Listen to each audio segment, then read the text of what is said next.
Hi,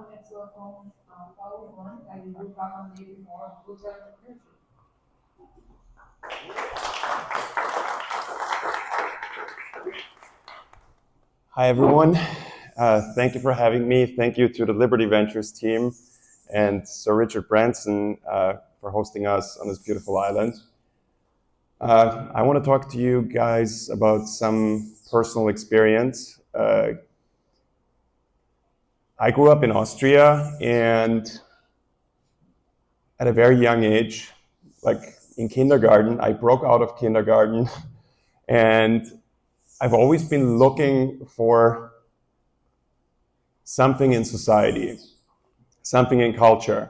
I knew something wasn't right in the kindergarten. At the same time, as a kid, I always had this trust that clearly everything must be perfect in the world I'm in, because the adults who know what's going on, they must know what's right, so everything must be perfect. And still, school, and I know many of you can probably relate to that, it didn't feel right. I was just sitting around. My music teacher just put his headphones on and ignored us for an hour. I cut a deal with my English teacher. I could just read any book as long as it was English. In a lot of classes, I picked locks underneath the table. So on some level, this happy world as a kid, it just started breaking. Right? I was like, not everything is right with the world.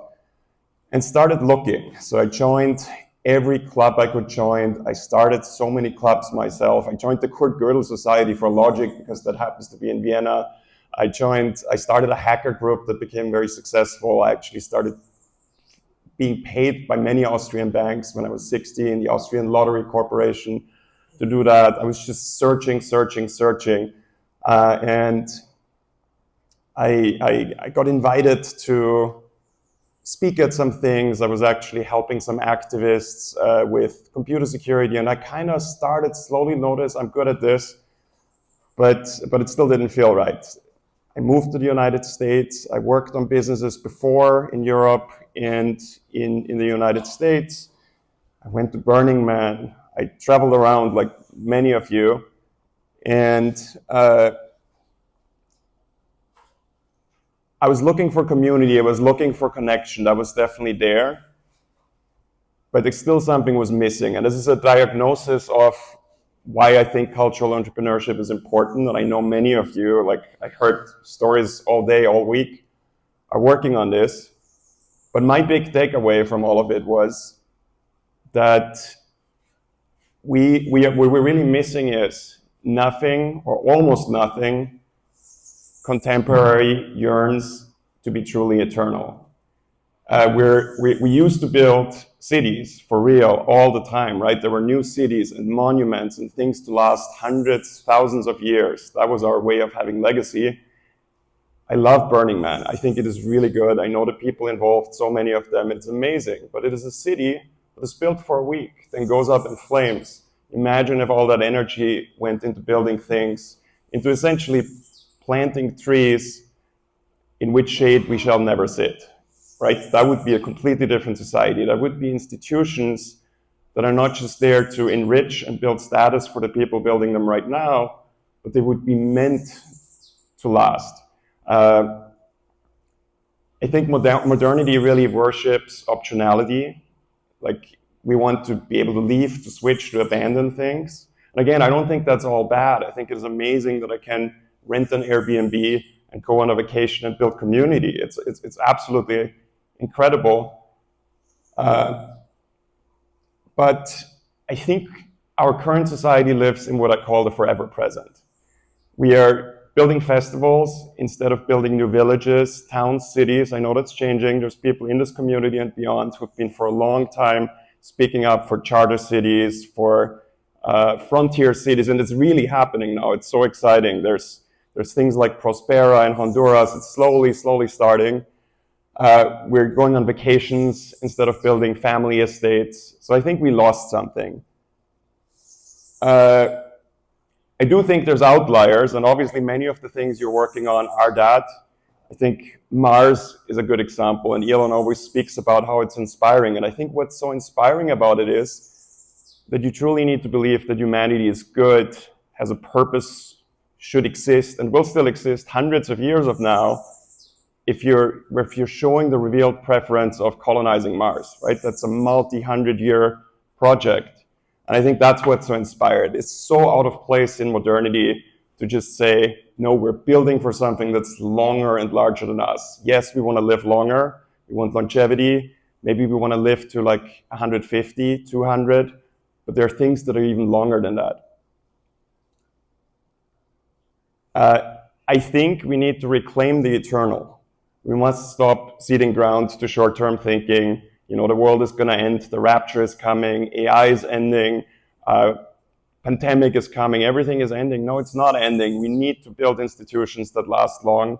We need to actually, instead of fighting against families that are in the 9th generation or even giving them advice, and I've seen this, there are consultancies who tell families who are in their 7th, 8th, 9th generation to basically bring in professional management.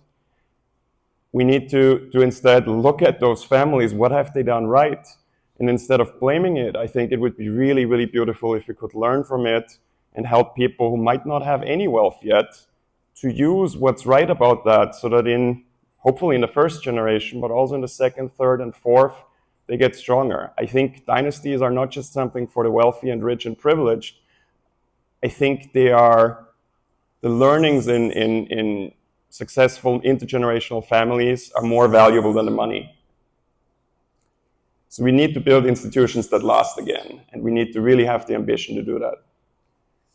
This is really urgent because when the boomers were 30 years old, half the population was younger than them. When the kids born in the last 5 years will turn 30, only 1 in 11 will be younger than them. Just imagine how different your life would be. Like we've all lived beautiful, probably hard, but also beautiful lives. Just imagine dating, imagine business, imagine everything when half the population is younger than you when you're 30, right? Everything is young. Also, everyone was, like healthy, good looking. Everything was perfect. Not quite, but imagine if 1 in 11 is younger, right? Everyone is basically like older than you. Completely different outlook. That's already happened. We can't change that anymore. But I think we have a duty to now create that legacy of breaking this cycle. And I think what we need to do is, and I know there are people here who work in movies, in script writing. I want to start a short story contest for a positive future that makes it high status again to build institutions, including the family. We need to build new institutions. We need to build enduring connections. I hope that's what we're doing here. It looks really, really good. I've made some amazing friends here already. And we need to work on rebuilding these cultural foundations. I'm not talking about something prescriptive. I don't have the answers, but I really want to connect with people who work on this, and I want to dedicate my life to rebuilding these cultural institutions. So the next steps are we should study, we should create new movies, new movie studios, new cities. I'm involved in some projects to build new cities, including one in California, like things that are actually meant to be intergenerational for hundreds of years, and then spread the word and start events around this topic of relearning how to yearn for the eternal. And pretty close to the end here, basically I want to say rockets are not enough. We need rockets, reactors, GPUs, but I don't think we can sustain civilization simply on cheap energy. We actually need a will for something that lasts longer than us. On a high note, I think we can actually rebuild Chesterton's fence. We can't go back to the past where religion and tradition held things up. But I think the people here in this room and our friends and many more people we haven't met yet, we have the tools to create new institutions that can teach ourselves, our friends, and also the next generations that it is actually beautiful to build for something that's thousands of years in the future. Thank you.